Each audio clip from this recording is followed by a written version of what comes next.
introduction of myself and why I'm here and why this is important to me. So, gosh, how do I say it in a nutshell? I'm 42 years old, and I didn't realize that what I was experiencing, so I've always suffered from severe anxiety and depression, and I just kind of thought that was my, just my sort of baseline, my normal.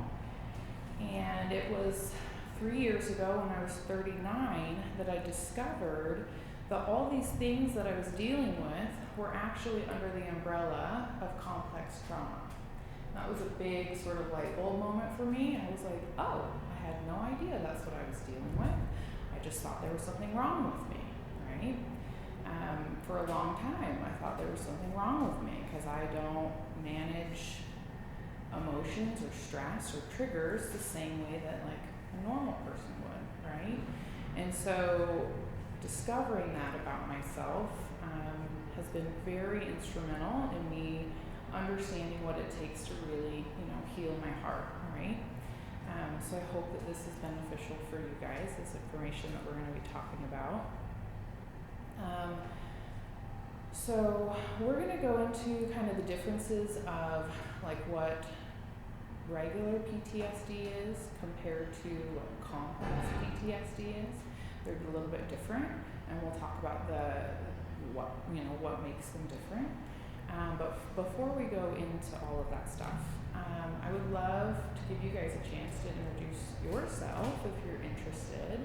I'm grateful this is kind of a small, intimate group, my intention is to talk about the symptoms that come with this, and then also the ways that we can treat it and the ways that we can approach healing it.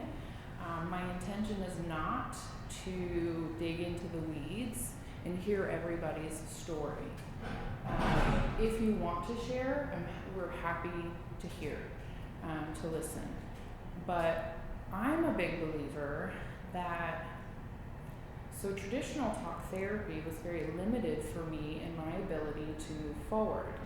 My therapist was very good at validating my experience, and yes, what you've gone through is very hard. However, she didn't teach me ways of moving forward in a different way, ways of behaving in intimate relationships, ways of communicating differently, ways of maybe reacting or responding differently with triggers, right? And so my journey, I've found a lot of tools that are really helpful, and a big one is yoga. And I'm so grateful for my practice because it has really helped to, strengthen my vagus nerve, which we'll talk about. It's helped me to strengthen new neural pathways, right? So I can more fully integrate new concepts into my life.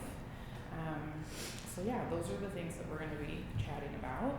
So let's dive in. Let's dive into the book. So, Overcoming Trauma Through Yoga. So this was written by David Emerson and Elizabeth Hopper, PhD. David Emerson is a yoga teacher, and he walked into the trauma center and basically asked, like, hey, so I have a bunch of veterans that I am working with, and I'm curious if we can work together. And so that's kind of how this book came into creation.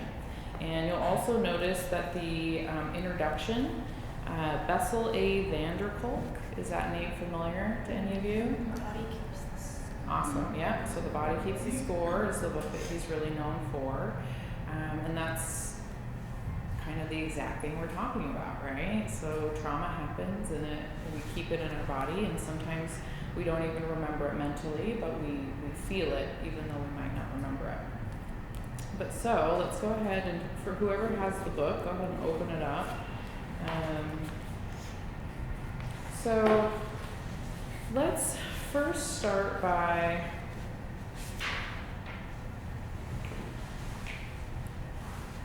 let's first differentiate between regular PTSD and complex PTSD.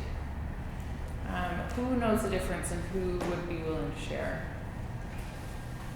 Complex PTSD stems from having a longer exposure to your trauma, and often in like your developmental years, so early childhood, and it's more for people that have ongoing trauma instead of like one traumatic event. Perfect. Yeah, that's exactly right. So PTSD is typically attributed to one traumatic event that creates residual symptoms. And then complex PTSD is, just like she said, it's over a more extended or more long-term, and definitely refers to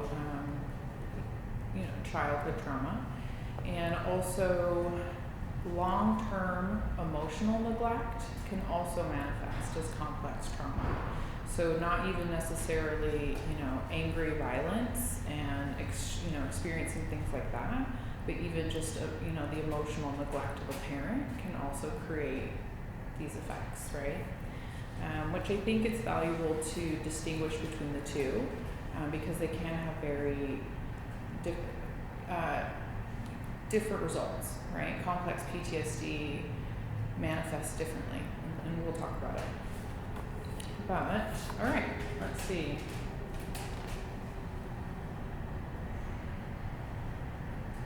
So what do you think is kind of the most common effects from trauma? Like what happens? I just feel like this is kind of like broad, but like an internal perpetuation of what was done externally. So if there was like gaslighting, it's like internal. If there was neglect, it's internal neglect. So it's like this ongoing disturbance to like the nervous system and the psyche that keeps going. Yeah, totally. That's wonderful. Thank you. Especially with childhood trauma, there's a sense of not having control. You're in a position that you don't have control, and you feel powerless, right? Especially as a child. And so as a child, you can't necessarily blame your caretakers, right? And so it very much gets turned the other way. And it very much, well, it must be my fault. I must be to blame, right? And this is just what the natural brain does. And so it does kind of turn into this very extreme inner critic when it's, the result of complex trauma, which is something that we all struggle with, right?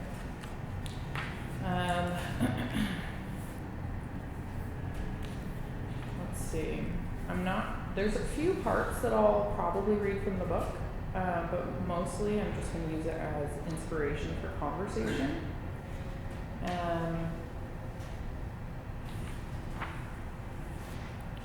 So the history of trauma, for a long time, it was called hysteria, right? So they didn't really know what it was.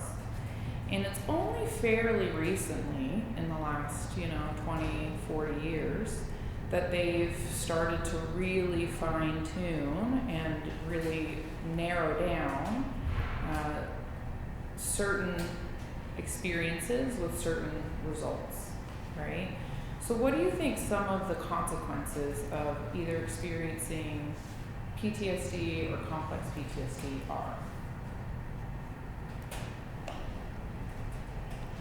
The consequences? Yeah, what are some of the consequences? Like, what is it that we deal with? Probably, if you were talking like sort of medically, Mm-hmm. I'm sure they're starting to draw a correlation with inflammation in general, which is sort of the foundation of like a lot of health problems. But so Totally. That's the very subtle one, is that it can actually start to affect our immune system. People who have experienced complex trauma and don't have healthy ways of coping with it can internalize that emotion and let it sit, and that can actually turn into medical issues, right? Some of the most obvious things that so let's say PTSD, right? So a heightened response to stress, for example, or flashbacks, if something, let's say a war veteran, there's an example in the book where they hear, you know, the car, like the loud noise from a car, and then suddenly their body or their consciousness is in the war zone, and so they're not present, right? And they're just suddenly gone. So one of the biggest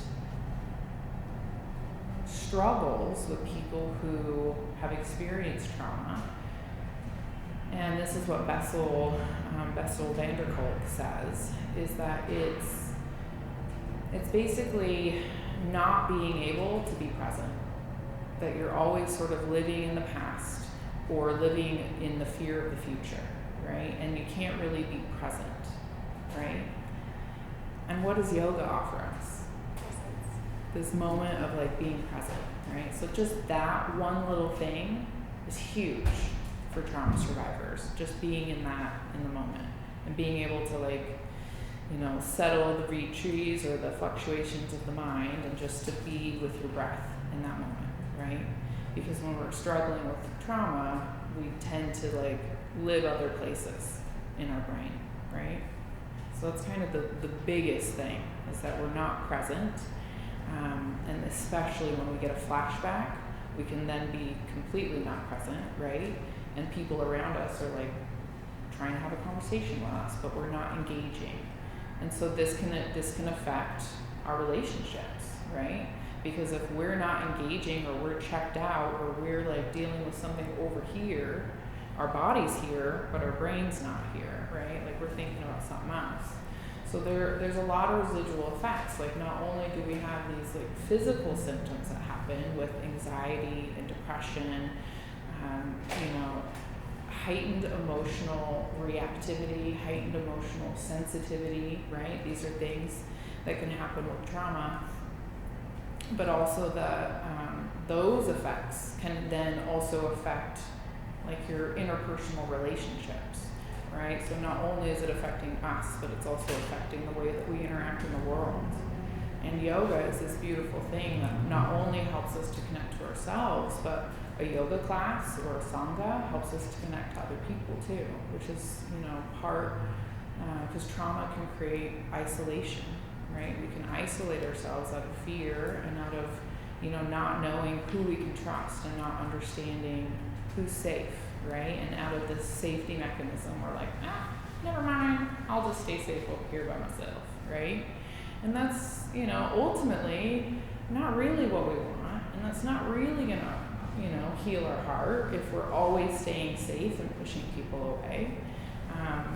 I know that I am definitely at fault for this.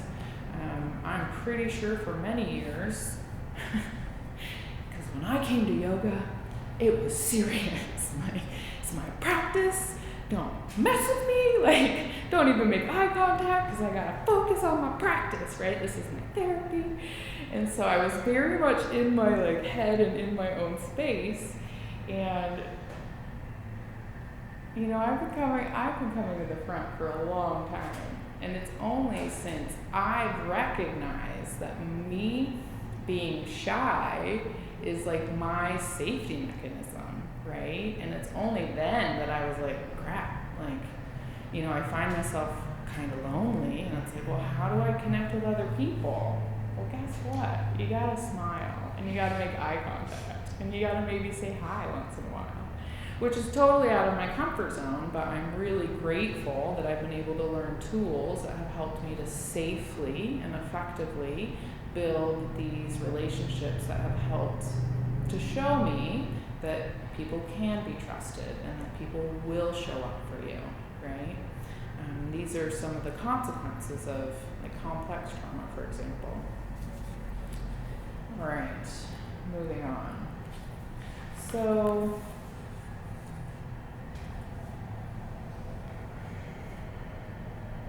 you mentioned that yoga is about this, having a tool for the suffering, right? And it does talk about it. So yoga is an ancient system meant precisely to address the human suffering, and particularly to address it in the body where it lives. And yogis discovered that there's two primary roots to physical suffering. One is craving, and one is aversion. Right? So one is craving or desire, desiring things that we don't have. Or the other one is aversion, like staying away out of fear. Right? And so yoga is helping us with both of those things. And both of those things are what happens when we've experienced trauma. So it's pretty interesting how like in line it is. But so introduction. So in introduction, and for those of you that have read it, I'd love for you to pipe up. I'd love to talk about the heart rate variability. Who learned about that, and who'd be willing to share? Go ahead. If I remember correctly, the heart rate variability, correct me if I'm wrong, if your heart rate is kind of staying the same, or I don't know, I forget now. Okay. You want your heart rate to be able to fluctuate, right? Or it calms the fluctuations. I can't remember now. Yeah. So let's read it. So right in the introduction, if you guys have it open. Is it forward or introduction? It It's like is XVII. XVII 17. The introduction on the first page. Okay. So the heart rate variability, if you look in chapter 2, so there's a biological marker. It's called heart rate variability, or HRV. So HRV has recently been discovered to be a good way to measure the integrity of one's brain's arousal system, the one located in the oldest part of the brain, which is the brainstem. Well-regulated people, so well-regulated meaning emotionally regulated, right, tend to have a robust HRV, which is reflected in their ability to have a reasonable degree of control over their impulses and emotions. Would anyone be willing to read the rest of the chapter from this? Is mirrored. Go ahead. Okay, this is mirrored in the capacity of the inhalations and exhalations to produce rhythmical fluctuations in heart rate. People who are easily thrown off balance tend to have low HRV, and they also are at risk for developing a variety of illnesses, including depression, heart disease, and cancer. Okay. So that's just sort of like a scientific thing that doctors can use. They can measure, it's a measurable thing, right? They can measure the HRV, and they can see that people who have a more resilient heart rate variability they can tolerate emotional stress before they get upset, right? They can tolerate more of it. Versus people who have a low HRV, heart rate variability, tend to get more emotionally sensitive or emotionally reactive quicker, okay? There's another thing that I got to learn about in my last YTT was the vagus nerve. Does anybody know about the vagus nerve? Huh? You know the name? That counts. Well, who would like to share about the vagus nerve? In healthcare, the vagus nerve is, from what I've experienced as a nurse, like it, like if a patient has a breathing tube in, you can put the suction catheter down too far and it'll trigger them to cough, and it'll just like create a spasmodic type of cough, triggering from their vagus nerve that kind of innervates in your diaphragm. So super important to strengthen your vagus nerve through breathing, and that's one of the big exercises that you can do that yoga provides, is strengthening your vagus nerve through controlled breathing and everything. Vagus nerve also, like, if your vagus nerve is triggered, you can have a vagal response, is something that we call in healthcare as well. Like if you stand up too fast and you pass out, your body somehow hemodynamically like lost a little bit of blood pressure, and it triggered your vagus nerve and it just made you pass out. Or anxiety can trigger your vagus nerve. It's all kind of connected to your respirations and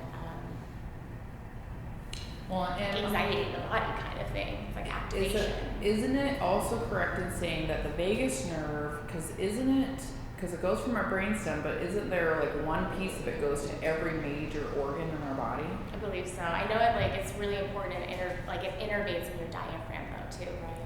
Mm-hmm. So Is it like your fight or flight? Mm-hmm. Yep. And they have found that when the vagus nerve is weakened, that you have a higher susceptibility to emotional dysregulation. When your vagus nerve is strengthened, then you have a lower susceptibility to emotional dysregulation. So that is a physical thing that has like a metaphysical consequence, right? So we know from what you just said, the vagus nerve can be strengthened by breathing exercises, right? And at the end of our time together, we're going to do one of those breathing exercises. And it's really great for when you are getting an elevated heart rate and kind of high stress and you're about, maybe on the verge of getting triggered, or maybe you've already gotten triggered. Doing the vagal breathing exercises helps to kind of bring it back down. It helps to strengthen the nerve and then also to bring that heart rate down. I think it's really fascinating that there is a physical way of testing that results in the way that we deal with emotions, right? I find it fascinating because of my own personal story. I've really struggled to regulate my emotions, right? That's something that I struggle with. And so to know that, I was like, oh, wow, no wonder I like yoga so much, So that I think is really powerful because it just shows that there's some realness to it. It's not just fluff, right? All right, what's next?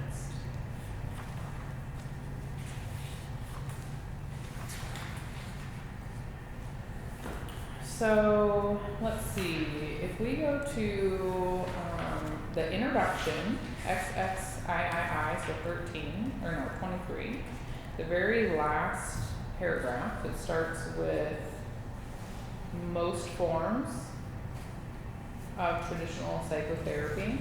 Has anybody found that? Would anybody be willing to read that? Take it. Cool. Most forms of traditional psychotherapy focus on the interplay between emotions and thought, as in, so how do you feel about that? In response to somebody recounting an event, or let's reflect on that and see how we can make sense of it. When somebody is upset about something that has happened, period. When a person is distressed, standard therapy tries to figure out what makes something so disturbing and what you can do to change it. Keep going? Yep, keep going. Most therapies Finish that paragraph if you don't mind. Okay. Most therapies downplay or ignore the shifts in people's inner sensory world that carry the essence of the organism's response. The emotional states that are imprinted in the state of the body's chemical profile, the state of one's viscera, and the contraction of the striated muscles of the face, throat, trunk, and limbs. Yet that is the level of which the trauma continues to be played out, in the theater of the body. That being the case, people who are traumatized need to have physical and sensory experiences to unlock their bodies, activate effective fight-flight responses, tolerate their sensations, befriend their inner experiences, and cultivate new action patterns. Perfect. Thank you so much. Yoga is a part of the overall healing process, but only if the past can be remembered without the body being forced to relive what happened can one truly speak of recovery. So first off, I want to mention that everybody experiences trauma, right? Every single human. We're all human. We're all here having this human experience, and at some level, all of us experience some form of trauma. However, there are people who, we're different. There are some people who are more sensitive than others, right? You can have two children, right? Two kids watching the same Bambi movie. Everyone's seen Bambi here, right? And we all know that it has a sad ending, right? Bambi's mom gets shot. So those two kids can watch this movie and they can, of course, they're both gonna get upset. Oh my gosh, Bambi's mom just got shot. That is the terrifying thing in the movie. Now, one child will cry and get upset, but then will come back to baseline fairly quickly and want to watch the rest of the movie. And the other child might perhaps still be crying 3 to 4 hours later, right? And that's just a natural difference. Some people are more sensitive than others, and that's okay, right? So, two people can experience the same event, and one person can be way more affected by it than maybe the other person, right? So when we talk about trauma, it can be perceived, you know? Two people can experience the same thing, but one perceived it okay, and the other one perceived it as like the worst thing ever, you know? So that's part of what we need to be very conscious of and respectful of, is that everyone's going to deal with these things differently and handle it differently. And so that hopefully helps to give us a little bit more compassion, not only for other people, but also for ourselves. You know, like, it's okay that it makes you feel extra sad. That's just how you are, and that's okay, right? I do think it's important to understand that, because, you know, for those of us who do feel the things in abundance, right, sometimes we can feel like, why am I, at least I know this is how it was for me, it's like, why am I not like that person? Like, they're barely even affected them, and I'm over here bawling my eyes out for 4 days, you know? It's like, I don't understand why, you know?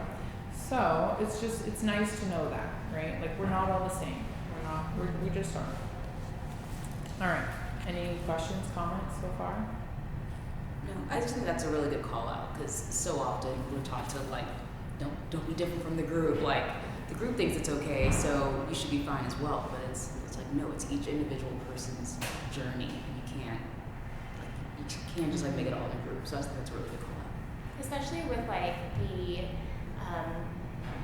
news exposure that we have now, like that's how you know that we all are experiencing trauma. We all are exposed to the news. Like we're exposed to the global trauma right now in ways that, you know, decades before they just weren't. So, but how like Maui affected me. I have never been to Maui before, you guys. Never. Never been to Hawaii. I was so deeply affected. I had to have like a grief ceremony in my basement and like do some ritual stuff to like work through the grief that I was feeling. You know, but then, you know, when Gaza happened recently, I didn't feel the need to do that. So it's just kind of weird. People experience trauma in different ways. They digest it differently. Nonetheless, like we're all digesting trauma somehow from the news and just the world that we live in now. Exactly. And some people are just a little bit more affected by some events and others not, you know, it's...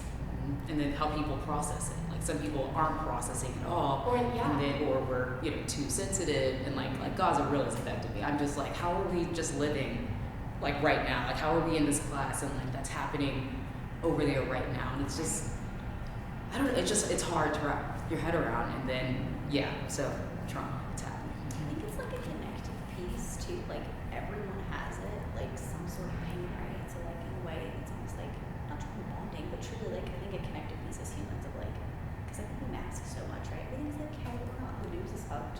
We're all struggling in some regard, right? And so like, in a way, it's almost connecting, which I think. But that's where like yoga speaks truth, because that's what, you know, Patanjali said in his sutras is life is suffering. Yeah. You know, it's completely. And how you get we're through it connected together. by that truth. It's almost like tangible, almost like in yoga class, because I feel like the energy in the beginning is like everyone's in a different place, especially like the evening ones after work. And it's like the most beautiful healing thing. I feel like towards the end, we're all like, together. Yeah. Yeah. Yeah, getting everybody on that same vibration. Mhm. Yeah, it's wonderful. So grateful for yoga.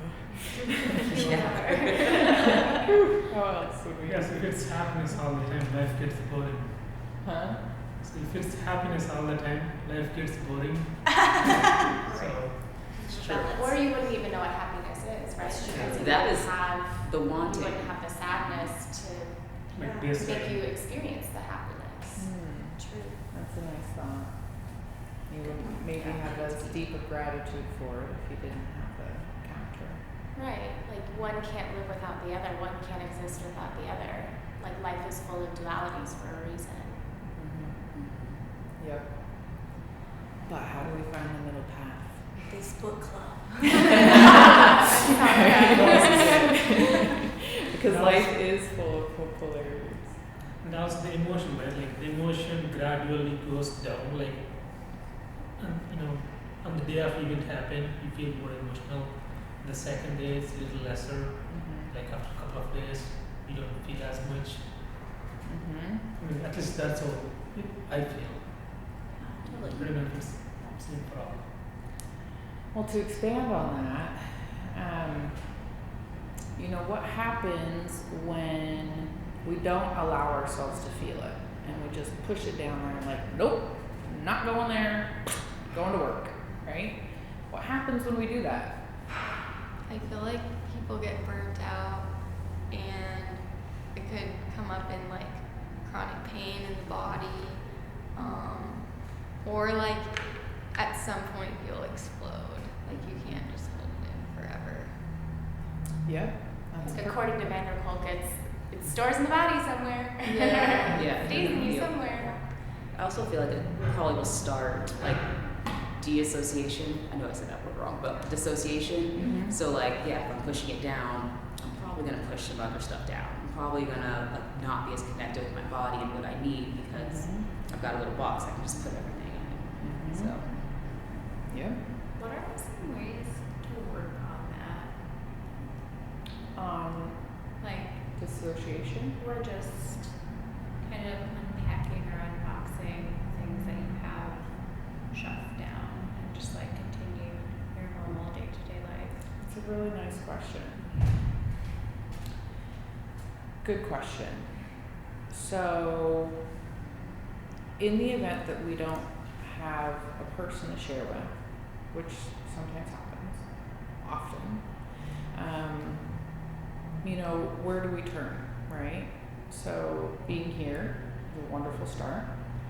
I am a big advocate for journaling your thoughts. There's, morning pages, and you can do it a few different ways, right? There's several ways that you can approach journaling. You can do it as a morning, and you can customize it to you and your needs, right? So I know with me, what I really struggle with is the minute I wake up, my brain goes 1,000 miles an hour about everything I'm worried about, right? And it will, depending, I went through a phase where it would manifest into like emotional dysregulation, and then I would start sobbing. And I had to find tools to help me work through that, right? And so morning pages were a really, I think it's called The Artist's Way. Is that book? Yeah. Is the woman who I got that from.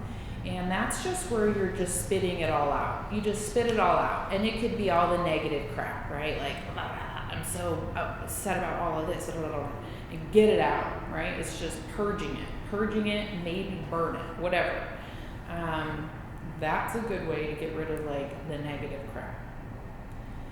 There's also another way that you could perhaps maybe do a gratitude journal, right? So there's a lot of benefit in getting the negative crap out, right? Like, I'm so pissed off, like there's a lot of benefit to that.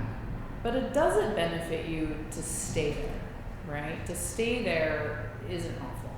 So once you've gotten it out and purged it out, right, then perhaps you could approach the idea of like a gratitude journal and that's something that I had to transition to, right? Because I had this overabundance of negative thoughts and this inner critic that was always telling me all these negative things, right? And so I had to start putting in positive thoughts. And so I'm actually a huge advocate for positive affirmations, even though I know some people can think like, it's for whatever. I actually think that it's super powerful because your mind, if we haven't learned to control our mind, right, we need to like start somehow. So if it's a positive affirmation that we stick on our bathroom mirror that we see every time we're in there, like, whatever it is, like, I am beautiful, or I am loved, or I am strong, I am calm, whatever it is, right? Because when we're flooded with these negative thoughts and emotions, how do we start getting the positive ones in there? So it could be a gratitude journal. It could be forcing yourself every morning to write 10 things you're grateful for. I am so grateful for blah, blah, blah. I'm so grateful, right? And that could reset the energy for the day, and depending on where you're at and how much time you have, maybe you do both. Maybe you purge all the bad stuff out and then you're like, okay, let's redirect and let me write down everything I'm grateful for, right? It's a beautiful question. Thank you for asking. Because it's relevant, right? So the other comment that I want to say about that, and this comes from my own personal experience. I mentioned isolation, and I mentioned how we can easily isolate ourselves because it seems to be the safest, easiest option, right? Now,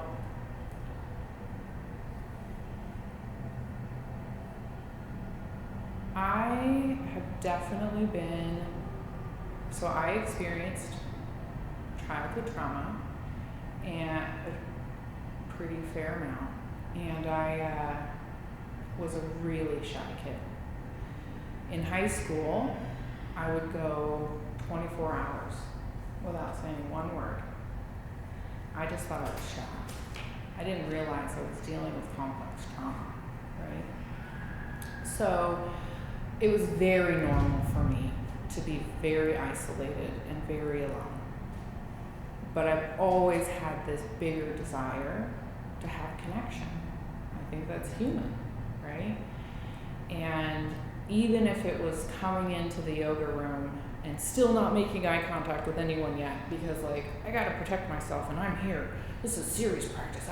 This is my therapy, right? I gotta clear my brain, right? But I had to get to the point where my desire for connection outweighed my fear, right? And so I guess what I'm trying to say is, so obviously with PTSD, it's a little different than complex PTSD. With complex PTSD, you grow up, it's usually a childhood thing, and it's usually some authority, or maybe it was your parent, maybe it was somebody else that was bigger than you, right? And because that's a close relationship, right? So perhaps it's your parent, your mom or your dad, or perhaps it's an older brother, right? Those, because it's an interpersonal relationship, and you learn that wasn't safe, right? So then you don't open up to humans. You're like, nope, can't open up to you because it's safer to not, right? So I know this might be hard to hear, and I hope, bear with me. It has been, so how do I say it? In order for me to heal my relationship dysfunction, I had to have a safe space. I had to have a healthy relationship, right? I needed a human who would hold space for me and tell me it was okay even if I was breaking down, right? And it's part of how we heal. We're human, and we need connection. We can't just, we're village people, right? Anyway. So part of the healing process is allowing yourself to open up to create deeper connections with other people, and allowing them an opportunity to show you that people can be trusted and that they can show up for you. Now, granted, in the beginning, we can make bad choices, and sometimes we can pick people who are bad for us, or who are toxic or detrimental or whatever, right? This is all part of the process. But ultimately, you gotta, we're learning to connect more deeply to ourselves and to listen to our inner voice and understand what are my personal values, what are my personal limitations, what am I able to, what do I really want, what am I not willing to deal with, right? And this is the beginning of starting to create those healthier relationship dynamics that can be hugely affected by traumatic experiences, right? So not only do we need to like individually get all the shit out, maybe on a piece of paper, but it's also nice to connect with someone that you can also share these things with. And that comes with time and it grows, right? You can, if you don't have a person that you can connect with more deeply, then it's developing that intimacy, right? But the more I open up and I'm honest with you, the more you're gonna feel safe to open up and be honest with me. It's pretty, kind of, right, in a roundabout way. So trying to maybe reciprocate like that level, but looking for that more intimate connection. Does that make sense, what I'm trying to say? Okay. I think kind of with your first point about journaling, branching off of what you said, trauma was it goes inward. Like when you're journaling, it's no longer just inward, it's no longer just in, it's out. You're putting it out there. And what I realized when I started journaling probably 2 years ago, and I do it really consistently now, but my first year or my first few months of journaling, I would write pages and pages and pages, because I had so much stuff inside that I hadn't got out in a while. And now since I do it almost daily, not every day, but almost daily, my entries are really short now. I feel like I'm more present with myself because I encounter it daily. I encounter myself daily on the paper and what's going on internally. So I love that your first answer was journaling because it's actually done wonders for me too. And then something kept coming up when you were saying opening yourself up, even if you screw up and try and find your love in a partnership or something like that, and that partner hurts you again. There's this quote in a book, it's about grief, an apprenticeship with grief. And this quote just always stuck with me ever since I read it years ago. Love dares us to open ourselves up again. We can continuously get hurt, but because we are made of love, that is our essence. Our essence is love. Universal consciousness, it is love. It always opens us up and dares us to try and love again, and dares us to open ourselves up to love again. Even if we screw up again, even if we date another person who hurts us, even if we, think we have found our chosen family and then, they hurt us, whatever. That trauma will build up in us, but because we are an essence of love, it continuously dares us to open ourselves up to love again and again and again. And I think that's what you were saying, we're human. Mm-hmm. We're craving connectedness. What do you think would be a precursor to, or what would make us more resilient to things not working out, to a relationship not working out? Connected to self, which again I'm obsessed with still because ultimately other things are fluctuating or changing, shifting. We have this foundation to come back to, and the world does what it does, right? We can't predict friendships gonna go, whatever, right? That's beautiful. Thank you. Just what I was wanting. Just what I was going for. Any other thoughts before we move on? Cool. Let's see.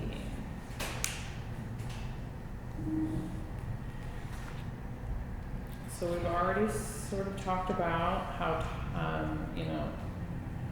talk therapy can be a little bit limited in its approach, right? There's a lot of value in it. However, because this is a disconnect, it can lead to a disconnection of the body. How do we reconnect to the body with, just with our words, right? We can't. So, so getting into our bodies is a beautiful thing. All right, let's see what else we want. Can I add a tiny comment? Please. I'll make it quick. I just wish people talked about what you're saying more, what this book says more, because I feel like there's so much hype around you gotta get a therapy and you're healed, and maybe this is terrible. I'm sorry if this is ruining your therapy experiences. I'm obviously an advocate and I go too, but it's a layer. Like, I don't think that heals all the things, quite frankly. And I feel like in our society, it's like, go to therapy and you're healed. Like, probably start there. Probably go play. Right. Probably, Probably start there. Probably hit the gym. Probably get a massage. Like, Yeah. Do the actual work. Yeah. It's not just showing up Yeah. and talking, it's the steps after, like it's putting in it into your body. practice. Yeah, Exactly. it's like, I just like, let's point it out. Yeah. I agree a lot. I have something to add to that too. So like in the book that my therapist wrote, she has 16 strategies to heal. And healing is the 16th strategy. Not the first, not the fifth, it's the 16th. The first is action. She has it divided up into 3 categories. It's like inborn traits, like where like babies want to move.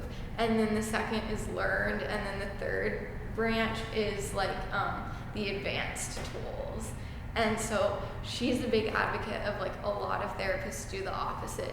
They start digging into your trauma, but it's like, it's like opening up a can of worms. Like, have you ever been to a therapy session where you just talk about your trauma and then you go home and you're like, well, I feel 100 times worse. Yeah. So I think she, like, action, and then she has a bunch of other things, but like yoga, I think would fall into that action category. Like, and yoga is so much about getting back to like how you were when you were little before, like I'm minoring in sociology at school, so like sociologists also say this, like society has kind of constructed us a certain way, and yoga is all about getting back to like your original self, unlearning, I guess. And I'm like, what is this book? Do we have like a group chat? Right. Yes, there's like, we need that. It's called Your Happiness Toolkit by Carrie M. Wrigley.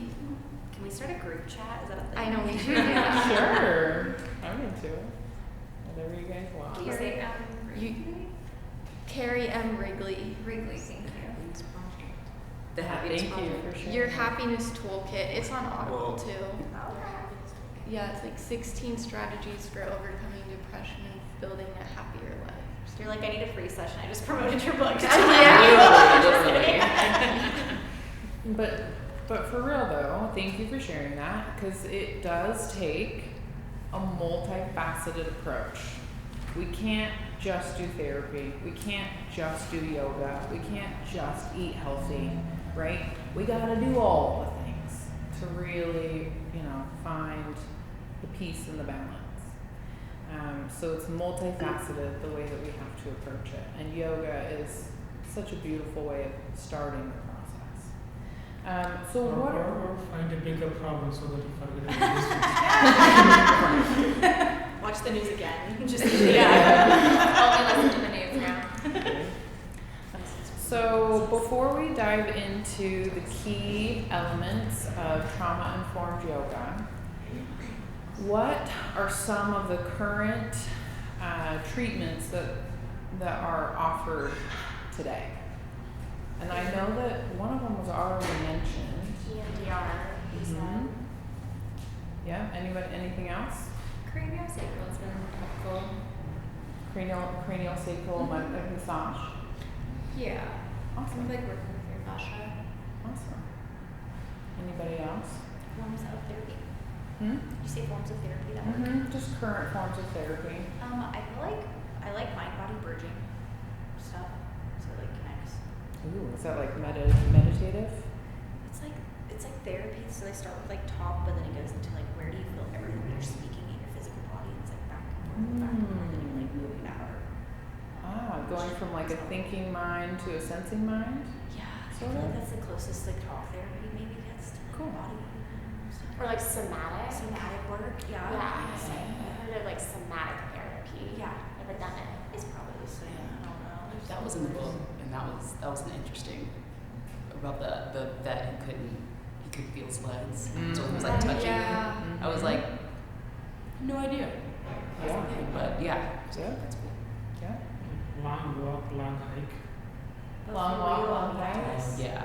Yeah. Nature is the best Nature teacher. That's great. So the reality is though, if you go to the doctor, like what are they gonna do? Medicine. They're gonna give you Just give you a pill to stop it. right? Like they're gonna give you some medicine.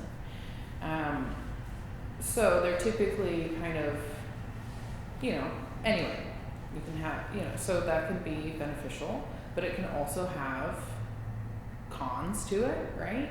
I know that my personal experience with medication made it so that I felt sort of more disassociated from my body. So for me, that wasn't a long-term solution. So the one thing that I find a lot of value in this whole trauma-informed yoga approach is that it is a long-term solution, right? A lot of the therapies that were offered when we go to the doctor, like medication, it's kind of a short-term fix, right? So what can we do to really offer long-term therapy, right? So just like we're talking about, yoga is a lifetime practice, and healing trauma is a lifetime practice, right? Like we can learn new skills to manage our emotions better. We can learn new skills to communicate in relationships differently. We can learn new skills to identify our emotions more accurately, right? We can also practice yoga to help, strengthen our vagus nerve and strengthen and to create the heart rate variability can become more, what's the word I'm looking for? Robust, right? So, but even with all these things, right? So even though I'm 3 years into my healing journey, I'm still not fixed, right? Like I still struggle. And part of that is understanding vulnerabilities, understanding personal vulnerabilities. And that's part of, connecting to your inner self. So when am I the most vulnerable? Well, I know that if I have been at the salon all day and I haven't had enough food, when I get home, I'm kind of melt down, right? Like it's like, I'm emotional, I don't know what's wrong with me, right? And it's like, well, I'm starving and I've been working my ass off all day. So how about we eat some food and chill out, right? And then suddenly it's like, oh, okay, I'm feeling a lot better, right? So understanding your emotional vulnerability is part of moving forward. But anyway, so I guess what I'm trying to say is that it's kind of there's no necessarily there is progress, because now I can speak on certain traumatic events that I experienced without getting emotionally involved or emotionally dysregulated. And so I know that I've made progress and that I've healed because I can talk about those things without crying my eyes out, right? However, we just have to be realistic that it's a continual thing. We have to always kind of work at it.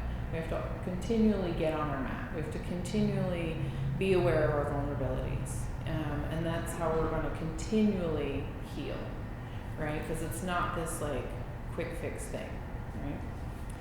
Anyway, any other comments or questions about alternative or different therapies or traditional therapies? I thought that. Were you gonna go? Go ahead. Yeah, I was going to say one thing to remember is time is going to heal everything. If you look at the past, if you go back 2-3 years, there are going to be instances where you suffer a lot, but if you recall those instances, you just laugh at them how stupid you were. So whatever the emotion that you're feeling now, you're going to laugh at them in future at some point. You got to keep that in mind. And part of that is allowing yourself to feel the feelings, yeah, and allowing it to move through you, right? Versus pushing it down all the time. I think it's Jordan Peterson that said, "Don't deal with it now, deal with it forever." And I have found that to be true. If I continually push it, then I'm basically dealing with it all the time because I'm not dealing with it, right? But as soon as you allow it to kind of move through you and you allow yourself to cry it out, then eventually you can move past it, right? So healing, it does take time, but also awareness of whether we're like allowing ourselves to move through the emotion, you know? So, for those of you who have read the book, we're gonna get into the key themes of trauma-sensitive yoga. So, who wouldn't mind reading that first paragraph? What page is that in? It is page 39.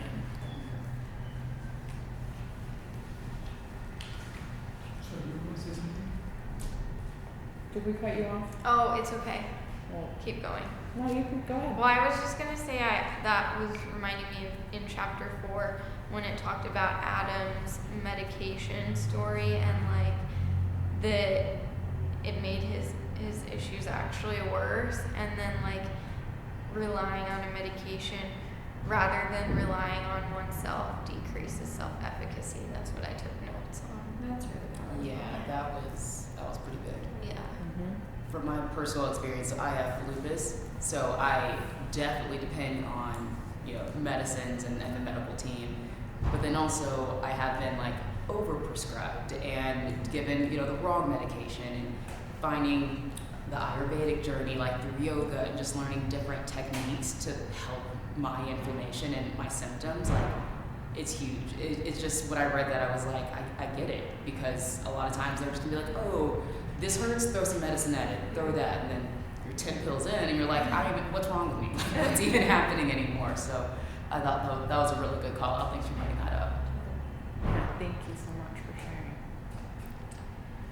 So, key themes of trauma-sensitive yoga. I'll read. Cool. You want me to start from the beginning? Yeah, just read that first paragraph.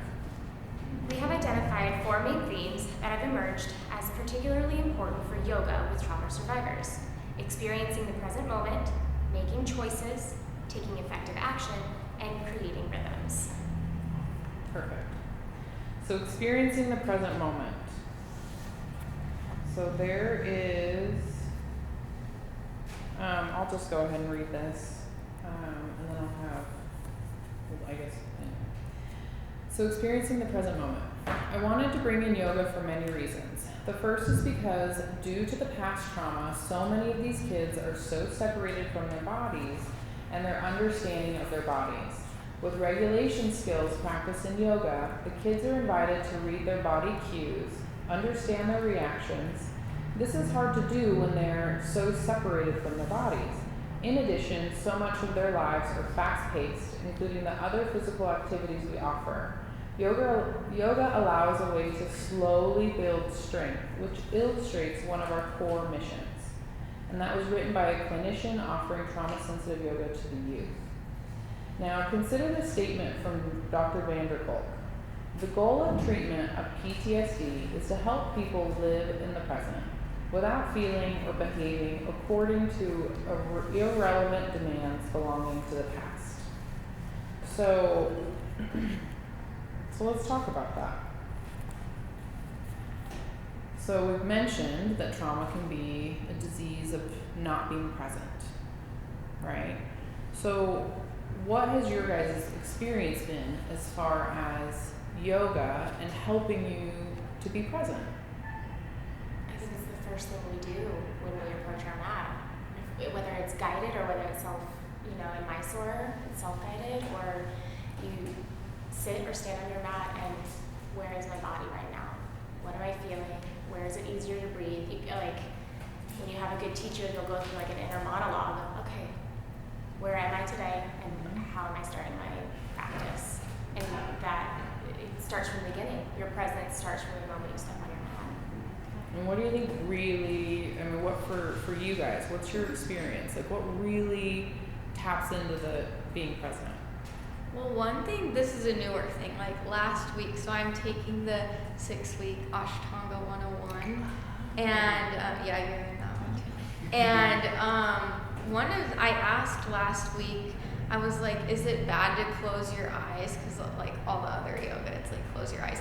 And I still like to close my eyes sometimes, but one thing that Shuri said that was like a big aha moment is, the reason in Ashtanga you keep your eyes open and look at a gazing point is because like it's all about not dissociating from the hard things, and that can apply to life. So now I'm not that, because like if I go to Nicole's class or someone else, I still close my eyes sometimes because it's more like meditative that way, but I think in Ashtanga it allows you to like lean in a little to the discomfort. Kind of like yoga isn't all about like, oh, just happy thoughts. Like it's really tuning into everything, and so I've been trying to do that more, like lean in a little bit even if it's uncomfortable. But you were ready for that to lean in, right? That's you were, true, you I were guess, already 'cause I've in a been doing- place- yeah, you were already in yeah. a place where you could tolerate that, whereas like maybe some other trauma survivors who are just getting into it, they're not ready to Which is why I push think past. sometimes, like I've been practicing for over a year, which that's not really that long of a time compared to other people, but yeah, I've been like meditating, doing yoga with my eyes closed for so long that now I'm ready to start doing amazing. Yeah, you're ready to start pushing yourself. But that's what yoga is so amazing for. It's like it meets you where you're at to begin with, and then you can continue to expand and grow, and you'll see your trajectory, like from the first time you stepped on your mat till tomorrow when you step on your mat. You know? That's beautiful. This is kind of like a literal thing. Maybe this is too deep. I think a lot of my trauma is like physical body related. Like I didn't want to look at my body, and so like literally the mirrors it took me like weeks to like have this. Okay, but it just took me like weeks to like look in the mirror, and I was like, oh, shit. And granted, our studio doesn't have the skinny mirrors. It was okay. It was a real reality check. But I think like even that is like, whoa, there's like my physical being. Holy shit, you know. And then like some of the poses too. I think like when it's super hard to just like hold in place, there's no way to dissociate. My real ass is burning. So like that physically is like, or my legs or whatever, right? Like my arms and back, and so it's like a forced way into the body that's almost like natural but empowering. I don't know. It's probably like a literal answer to that. No, that was great. I'm really curious to continue this conversation, and I really want to know your guys' thoughts or experience as far as, so we're talking about experiencing the present moment in a yoga class. How can it differ? And I guess the reason I'm asking this is because I've had very different experiences, but how does it differ in a guided or a led class versus a self-guided class? I've never done self-guided. I've had like one moment in like a Warrior 2 series where they like find your flow or something. I've never Ooh, it's something for you to look into. curious your thoughts. I'll say that I've been doing yoga for 3 years, and I tried a Ashtanga like self-guided class. I'm still not ready for it. I'm not ready to just do my own practice. Tell me more. I'm really curious, like genuinely curious. I like the guided. I feel like it's helpful when my teacher has a little bit of a monologue, and I can kind of, when they point out things with poses or anything that can be provoking in the poses, it makes me realize, oh, I can ask myself that question. Oh, I can ask myself, am I holding my breath now? Am I grunting? It opened the gate to allow me to realize what types of questions I can totally ask myself. It allowed a little bit more play in my practice now too. I'm not so like, the teacher says this, my guide says this, I have to do it. Like, no, it allowed for a little bit more play when my teacher. So maybe she modeled with her language some of the thoughts or approach, the way you should approach it. Maybe? Okay. And even like when I was saying, like when I first come to my mat, I have my teacher's like little monologue in my head. I'm like, where am I today? Where am I feeling in my breath? Is it easy to breathe in my belly today or easier in my chest? Like, am I angry today? Like, again, it just kind of opened the door to ask myself questions that I don't think I was ever aware of. But maybe like throughout, when I become a little bit more comfortable, maybe I'll be ready to take these types of questions to my SOAR practice or something, and I'll be ready for my own self-guided practice. I feel like when I do it down in my basement, I just do whatever my body, like I just listen to my body. Like if my body wants to hold splits for a while, I'll do it. Like it's a jumbly flow, but I prefer guided still. I feel like I'm not ready for. Okay, thank you for sharing. To build on that, I think when we have consistent exposure or even exposure over time to like something like that being modeled to us, like how am I feeling, like prompts to check in with ourselves, I think then it will become our own inner monologue, and we kind of have to just immerse ourselves in that until it is natural, until like it does. I check in on myself more often. I am aware of my space. I do think to stop and evaluate myself. So I think guided yoga could be really helpful for building these tools if you don't already have them, because you never know where someone is at with their own like self-awareness. That's perfect. It's Modeling, beautiful. I like that word, modeling. That's Yeah. totally it. I almost just view it as different too. Like maybe I don't know. You're doing a road training over here. I don't view it as like the next progression. What if it's like different and like at different seasons or stages that's needed? Like, because I think there's seasons where like structure's needed, or seasons where like being playful and like having that freedom. And maybe like the season. Wait, you guys tell me. I don't know. Yeah, I agree with what everyone has said, and I like the idea of modeling. Like, I find myself doing that. Like, one key moment is I took one of Steph's classes, and she's like, we were doing a balancing pose, and it's like she read my mind that I fell out of it, and I started like talking mean to myself in my head, and she just like, it's like she could mind read, and she was like, think happy thoughts, like, don't beat yourself up. And I do that in my life now. Like, if I stay up too late, I'm like, it's okay, I can try again, I'm not a bad person. And then, I was also gonna say, I think one of the things that's good about guided classes is in the book it talked about like time and how, because I get anxiety, and so having someone count for me or like breaking it up, because I still haven't gone into a Mysore room yet, and I think part of it is like I'm self-conscious or intimidated, like what am I going to do for 2 hours? And it breaks it down when it's guided, like it's not so stressful. Awesome. Thank you guys so much for sharing. I am genuinely interested in what you guys have to say, because this is, it's something that's really important to me, and I know what my experience has been, but it's really powerful to hear, what your experience is and what's worked for you. You definitely want to find a teacher that you resonate with and that really speaks to you, right? My personal experience, I have been severely triggered in a lead class on 2 separate occasions where I left fuming mad. And the first time I took ownership and was like, that was all me. I took all, And then the second time I'm like, maybe this isn't the right teacher, So finding the right teacher that you resonate with is very important. And when we're dealing with trauma, being very conscious that there are potential triggers, and that, finding what works for you and what doesn't work for you is very valid, right? So yeah, it's beautiful. Thank you guys. I appreciate that a lot. For my school, you don't have to stay all 2 hours. Yeah, you don't have to stay. It's done. You could be in there half an hour and then leave. Yeah. I'll try it. Just somewhere just do students per year B, and then finishing courses. That's actually helpful. Yeah, I can just go in and do Yes. a few and then call it a day. Yep, that's 100%. Do you teach Mysore? I'm beginning to. Yay.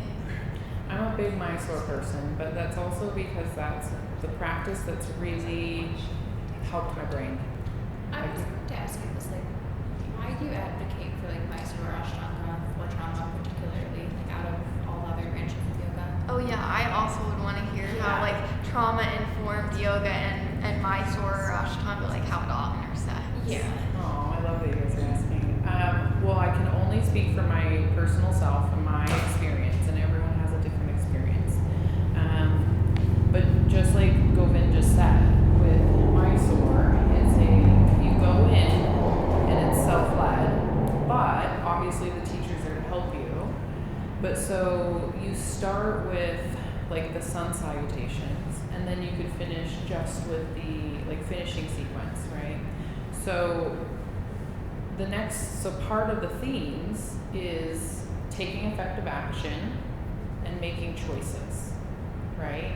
So when you're in a Mysore room, you have the opportunity to make a choice. So in a lead class, yes, you have an opportunity to make a choice if the teacher offers it, right? So obviously in a more rigid power yoga class, you might not have a choice. They might push it, right? It's a little different. And, Nicole and staff I know are wonderful and like, do what you feel is right. Do what you feel is correct. But in a Mysore room, you have absolute autonomy to make choices for yourself, right? And so that's part of it, is that I get to be on my mat and I get to decide how much I'm putting into my practice today based off of, how I feel. And it is really quite phenomenal, actually, because they say, just get on your mat, just get on your mat. Because like there's this beautiful muscle memory that starts to happen. And like even if I am so upset about something that happened yesterday and I'm like, I can't do my practice, I am too upset, right? Just get on your mat, and then I just start going through it, and all of a sudden I'm like way more capable than I thought I was. And all of a sudden it's like, you know what, I'm actually feeling pretty good, I'm gonna keep going. Or if I'm genuinely feeling, tired and heavy, then I can listen to my body and say, you know what, I'm just gonna sit here in Padmasana for a while, and that would be okay. So Mysore does offer you an opportunity to make total choice for yourself. You get to choose, right? And then taking effective action. So, and we're going to move into it, but so you guys asked me my personal belief of why Mysore is so great for trauma. One, there's no music. So when I'm emotionally sensitive, piano music can make me sob. I'm not kidding. I'm not kidding. It can just draw a chord where I'm like literally sobbing my eyes out, and then I'm thinking about something else and I'm not being present, right? So the lack of music, I like that only for the fact that it is a practice and you have to, it helps you to turn inward. Now, don't get me wrong, I do love lovely music, and it can be very relaxing, and it's very lovely to have that kind of a class, right? But when I was struggling with emotional dysregulation on a regular basis, I needed a space that wasn't going to be emotionally stimulating. And so that soft music can be emotionally upsetting for me, This is just my personal experience that I'm sharing. What was the other thing? No mirrors. So if I am looking at my body, guess what I'm doing? Assessing it. I am judging the shit out of my body. I'm like, well, I definitely ate too much sugar last night. Look at that, I'm sitting there just and I'm not focused on anybody else. I'm just sitting there judging and criticizing myself because I'm like, oh, geez, well, try not to look at yourself, And so to me, mirrors can be a distraction, and mirrors can pull me out of my practice. And I do understand that they can be valuable as far as your posture, and if you're getting in the posture, right? But that's really more for the teacher to help you. Like if the teacher sees that you're doing something incorrect, then it's up to them to be like, hey babe, you need to try this little thing, right? But so the lack of mirrors, I really appreciate, because then I'm not drawn out of my body, and I'm not drawn into the mirror and the image, and then suddenly coming up with all these judgments. It takes that all away, and then I can just focus on my breath and my practice. Anything else about Mysore? I also really like that in Mysore rooms there is adjustments, but it's minimal. It is minimal. So just like you mentioned that you read that little story and the woman had an adjustment and it sent her into a flashback. That has happened to me where someone has touched me and suddenly I'm in a flashback and I am really upset, and it takes literally everything in me to calm down and finish my practice. And it just kind of ruined it for me because of that. And God bless the teacher, she had no idea. She thought she was being helpful, right? I think that's naturally why I'm drawn to SJ, because SJ is very gentle and very reserved in her approach. She's not aggressive and she doesn't just get right in there and start touching you. And I really think that's why that was the teacher I was really drawn to, was because she didn't get in my space and I did feel safe, and she only got into my space as her and I developed a healthy relationship and I learned to trust her. And that actually was a very healing relationship for me. I don't think she realizes it all. I don't think she is. I mentioned it, but I don't think she realizes. But there's a reason I resonated with her, and it was because she wasn't super in my space, right? And she allowed me to sort of make some errors on my own, be in my body, feel the thing, figure it out, right? So yeah. One of the teachers here, Ashley, she gives everyone little cards at the beginning of your practice that ask you, are you okay with corrections in touch? And you can flip it yes or no. And honestly, she was the first teacher that I ever practiced with here, and I was just like, okay, I know I'm in the right place. Like, this place is great. Ashley's the best. Yeah. Yeah, and that is really important because it gives you the option, right? And then you get to make a choice, which is part of healing trauma, is making choices for yourself, right? Any other questions about that? Yes, she's right here. She will be like 2 minutes. Yeah. You We're missed just talking it. about your All the good stuff. All the good stuff. Yeah, we were talking about how adjustments in a yoga class can sometimes trigger a practitioner. And so I was sharing how one of the reasons I think I was so drawn to you was because you were very respectful of my space. And I know that's, it's like here nor there, but that is something that's really valuable when you are healing from trauma. Okay, so we talked about being in the present moment, and then the next one is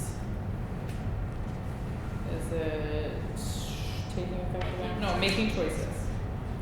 So making choices. So why would making choices be so important? Autonomy. A lot of people suffer from trauma. They don't feel like they have a choice. They don't feel, they just feel kind of powerless and like they don't have that opportunity to. So that's why I think yoga can be so empowering, because they are stepping here, even if it's just to your mat, you're making that choice. At least that's that choice for you. I think that's really cool. 100%. It's so subtle, like it's imperceptible, but then for a person who needs that, it's just Yeah, 100%. even if you don't need it, it's it. Yeah. Yep. Because the nature of PTSD or complex PTSD is that you experience something that you didn't have control over. And so especially if it's complex PTSD experienced in childhood or adolescence, and feeling like you don't have any control, that's a developmental stage, and that's something that can kind of stick with you, right? So it's really important to be able to learn how to make choices for yourself, right? Yeah, that's beautiful. Thank you. I highlighted on the second, on 44, at the very bottom, in terms of making choices. What trauma-sensitive yoga offers is... Wait, sorry, what page? 44. Okay, thank you. Go ahead. At the very bottom, what trauma-sensitive positive yoga offers is that distinct from many other physical practices is a structured, supportive, and self-paced medium for survivors to make choices in relation to their bodies and their experience that are kind, gentle, and caring. All of those things that were missing during the trauma. Thank you for reading that. I had that underlined too. Yeah, same. Thank you. It's like, Yeah, good nugget. That's a good one.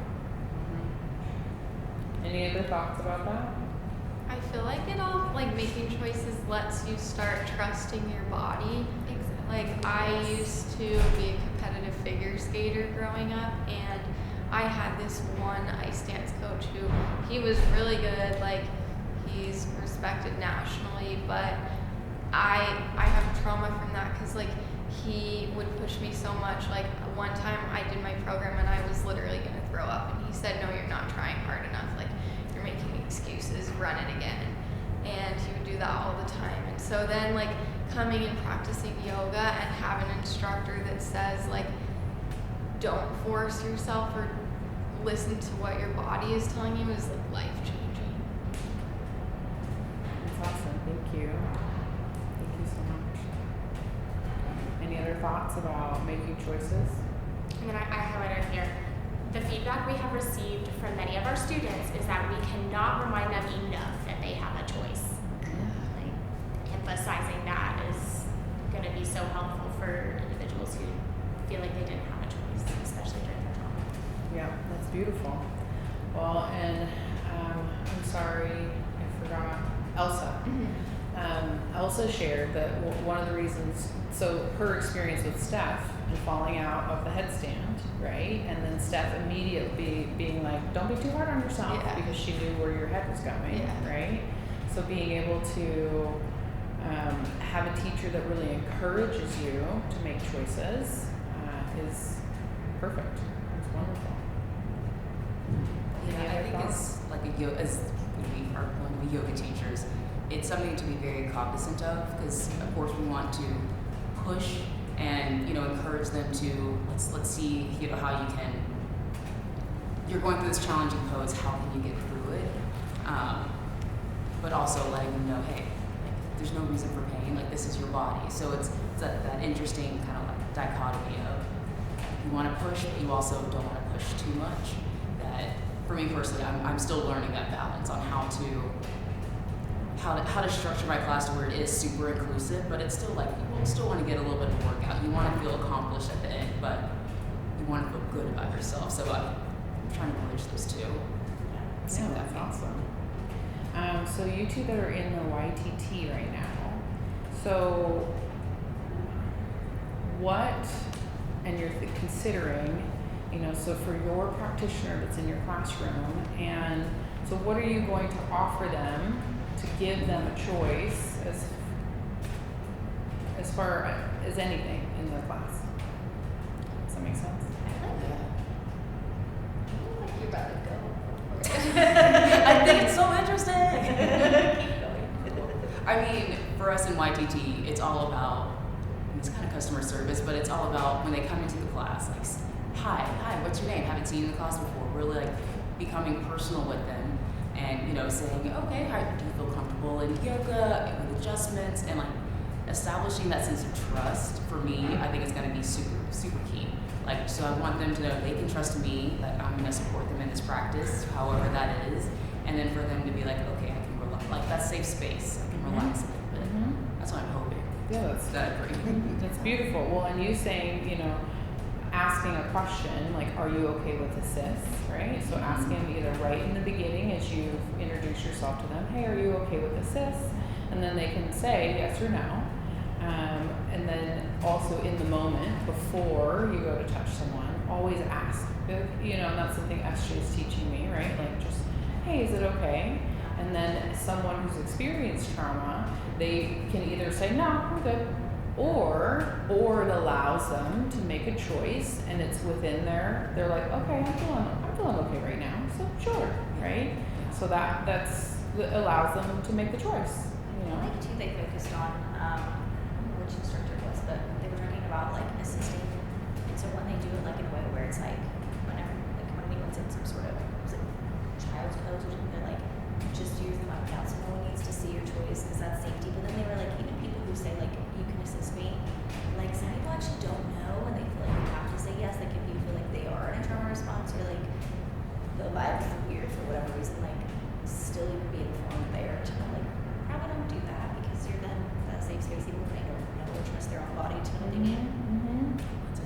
No, I think that's really You're like, relevant. sure, but don't. Yeah. Raise your hand if you don't want to assist. Like no one's raising their hand. Right. Yeah. Right. So finding solutions that are practical and unassuming. So having cards, like she mentioned that Ashley has, that's very like, no one's going to necessarily see my card if I flip it, right? And that gives me some autonomy and some privacy as well, because that, it's very true. Like people might feel obligated to be like, yeah, I guess that's fine.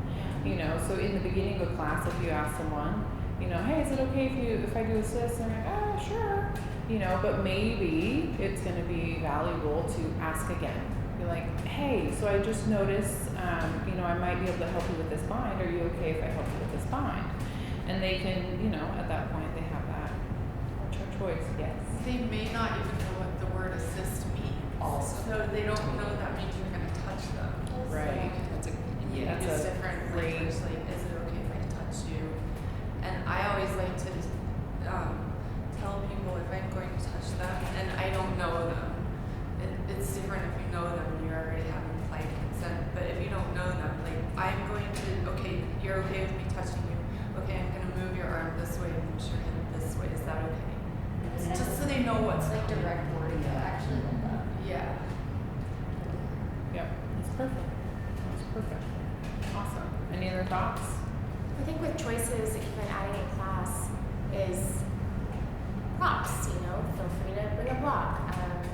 Choices in the expression of the pose, if you want to just start in Marichasana and this is enough for you, cool. Maybe you can move this way, giving them options and choices to explore the pose or explore the flow. Mm-hmm.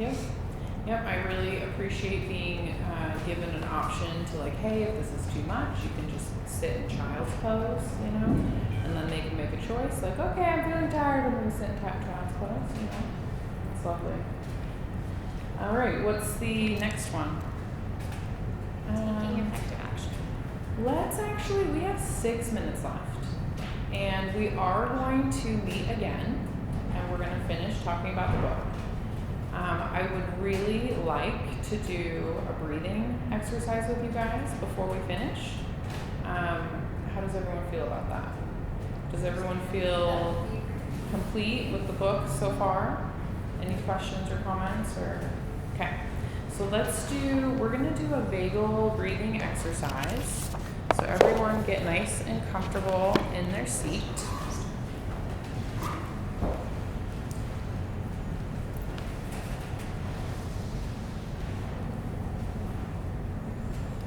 So find a nice comfortable seat. Find a nice place for your hands, either at the top of your thighs or gently crossed in your lap, wherever feels good. And go ahead and close your eyes and just draw the attention to your breath. Don't change it yet. Just draw the awareness to your breath.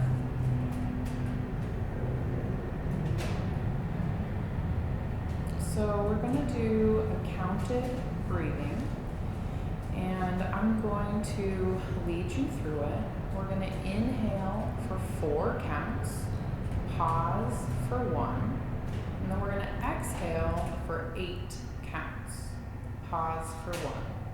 And we're going to do that for a few rounds, okay? Now, before we begin, I want you to engage the Ujjayi breath at the back of your throat. So we're going to be inhaling through our nose, creating sound, and exhaling through our nose, also creating sound, keeping our mouth closed the whole time. Okay? So inhale together. 1, 2, 3, 4. Pause. Exhale. 1, 2, 3, 4, 5, 6, 7, 8. Pause. Inhale. 1, 2, 3, 4. Pause. Exhale. 1, 2, 3, 4, 5, 6, 7, 8. Pause. Inhale. 1, 2, 3, 4. Pause. Exhale. 1, 2, 3, 4, 5, 6, 7, 8. Now I'm going to go a little slower. Inhale. 1, 2, 3, 4. Pause. Exhale. 1, 2, 3,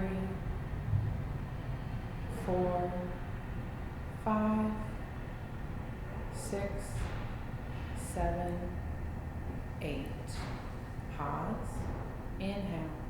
1, 2, 3, 4. Pause. Exhale.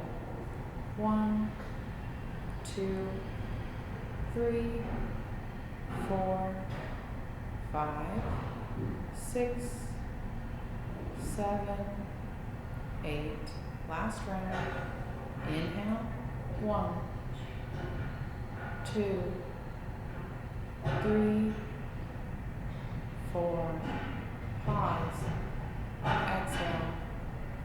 1, 2, 3, 4, 5, 6, 7, 8. Natural breathing.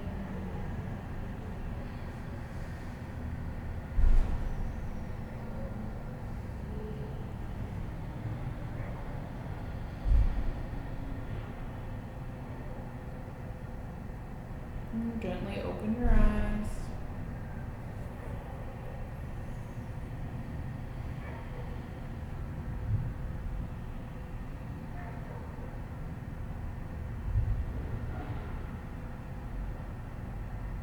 How do you feel? Relaxed. Did you like that extended exhale? Yeah, I felt like sips. The way you counted, I've never done that. It's like a sip instead of. Nice.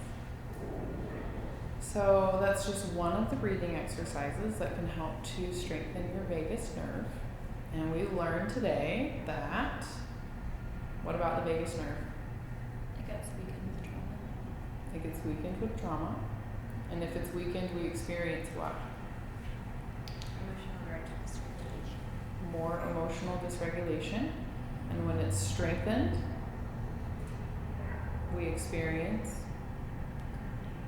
more grounding, more emotional regulation. Yep. So what do we always have? Our breath. Yep. Perfect. All right. Well, thank you guys. Thank you. Aw, that was so wonderful.